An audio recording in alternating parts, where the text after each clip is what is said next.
Supriyati dengan NIM 223312 kelas RA15 Prodi Manajemen. Baiklah, saya di sini akan menjelaskan materi mengenai manajemen pemasaran. Apa itu manajemen pemasaran? Jadi, manajemen pemasaran adalah proses analisis, perencanaan, implementasi, dan pengendalian program-program yang dirancang untuk menciptakan, membangun, dan mempertahankan pertukaran yang mengutamakan dengan target pasar guna mencapai tujuan perusahaan. Itulah materi selanjutnya ada konsep inti pemasaran. Yang pertama ada kebutuhan, keinginan, dan permintaan. Kebutuhan, keinginan, dan permintaan adalah bagian dari prinsip-prinsip dasar pemasaran. Yang kedua ada produk. Orang yang memenuhi kebutuhan dan keinginan mereka dengan produk dalam bentuk barang dan jasa. Yang ketiga ada nilai. Nilai adalah kepuasan dan kualitas konsumen biasanya menghadapi berbagai pilihan yang luas dan produk, jasa, dan barang yang mungkin dapat memenuhi kebutuhan pokoknya. Yang keempat ada pasar. Pasar adalah himpunan pembelian aktual dan potensial dari suatu produk. Baik, selanjutnya ada orientasi perusahaan terhadap pasar. Yang pertama ada produksi. Fokus pada efisiensi produksi. Yang kedua ada produk, fokus pada kualitas produk. Yang ketiga ada penjualan, fokus pada promosi untuk mendorong penjualan. Yang keempat ada pemasaran, fokus pada kebutuhan pelanggan. Dan selanjutnya ada pemasaran sosial, mempertimbangkan dampak sosial dan lingkungan. Baik, materi selanjutnya ada tugas dan peran manajer pemasaran. Di sini ada menganalisis peluang pasar. Di dalam menganalisis peluang pasar ada merancang strategi pemasaran. Yang kedua ada mengelola bauran pemasaran. Di sini ada produk, harga, tempat, promosi. Yang ketiga ada mengukur dan mengevaluasi kinerja pemasaran.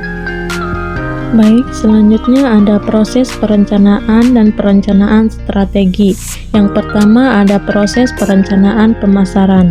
Di dalam proses perencanaan pemasaran ada analisis situasi, melakukan analisis SWOT, tujuannya menetapkan tujuan yang spesifik, terukur, dapat menentukan dicapai, relevan, dan terbatas waktu. Yang selanjutnya ada perumusan strategi, segmentasi pasar, targeting, dan positioning. Yang selanjutnya ada pengembangan program, merancang bauran pemasaran. Yang selanjutnya ada implementasi dan kontrol, pelaksanaan strategi, pemantauan, dan evaluasi. Yang kedua ada perencanaan strategi, melibatkan pengembangan rencana jangka panjang untuk mencapai tujuan perusahaan. Fokus pada identifikasi peluang pasar, penyesuaian strategi terhadap tren pasar dan persaingan. Baik, selanjutnya ada sistem informasi dan riset pemasaran. Yang pertama ada sistem informasi pemasaran atau SIP. Komponennya meliputi laporan internal, kayak data penjualan, stok, dan lain-lain. Yang selanjutnya ada intelijen pemasaran, informasi eksternal seperti tren pasar dan pesaing. Yang selanjutnya ada riset pemasaran, meneliti untuk memahami kebutuhan pasar. Yang kedua ada riset pemasaran proses sistematis, untuk mengumpulkan dan menganalisis informasi tentang pasar yang mencakup identifikasi masalah, fokus apa yang ingin diselesaikan, pengumpulannya data, survei, wawancara, observasi, analisis, dan interpretasi, menarik kesimpulan untuk mengambil keputusan. Baik, materi selanjutnya ada lingkungan pasar. Yang pertama ada lingkungan mikro, faktor-faktor yang berhubungan langsung dengan operasi perusahaan, seperti perusahaan pemasok, perantara, pemasaran, pelanggan, dan pesaing. Yang kedua ada lingkungan makro. faktor eksternal yang mempengaruhi pasar secara keseluruhan. Yang kedua ada faktor demografi, populasi dan karakteristiknya. Yang ketiga ada faktor ekonomi atau daya beli konsumen. Yang selanjutnya ada faktor sosial dan budaya, norma dan tren masyarakat. Yang selanjutnya ada faktor teknologi, kemajuan teknologi yang mempengaruhi produk dan layanan. Yang selanjutnya ada faktor politik dan hukum, peraturan pemerintah.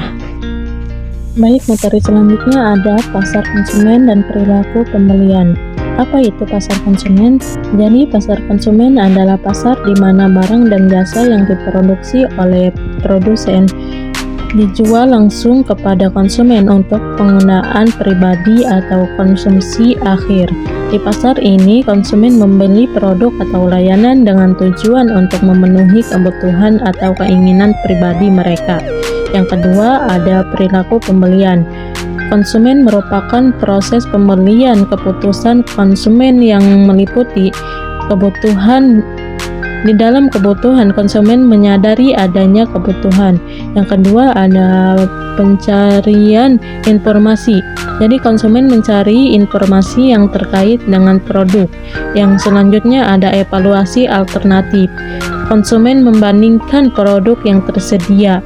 Yang selanjutnya ada keputusan pembelian. Konsumen memilih dan membeli produk. Yang selanjutnya ada evaluasi pasca pembelian. Konsumen menilai kepuasan setelah pembelian. Yang ketiga ada faktor yang mempengaruhi perilaku pembelian. Yang pertama ada faktor psikologis yang meliputi motivasi, preferensi pembelajaran, keyakinan, dan sikap. Yang kedua ada faktor sosial yang meliputi keluarga, kelompok, referensi, status sosial. Yang selanjutnya ada faktor pribadi yang meliputi umur, pekerjaan, gaya hidup. Yang selanjutnya ada faktor budaya yang meliputi nilai dan norma masyarakat. Baik, saya di sini membuat produk gamis elegan. Gamis elegan adalah bisnis fashion muslimah yang menyediakan gamis modern dengan kualitas bahan premium, desain elegan, dan harga yang terjangkau. Baik, yang selanjutnya ada konten marketing. Saya berkampanye di media sosial kayak Instagram, TikTok, dan Facebook, menyediakan diskon untuk pelanggan pertama dan pembelian grosir. Baik, selanjutnya ada target pasar. Wanita muslimah usia 18-35 tahun. Kelompok ini menjadi target utama karena memiliki kebutuhan akan pakaian muslimah yang nyaman, stylish, dan sesuai dengan nilai-nilai Islami. Yang kedua ada tinggal di perkotaan atau daerah dengan kesadaran fashion tinggi.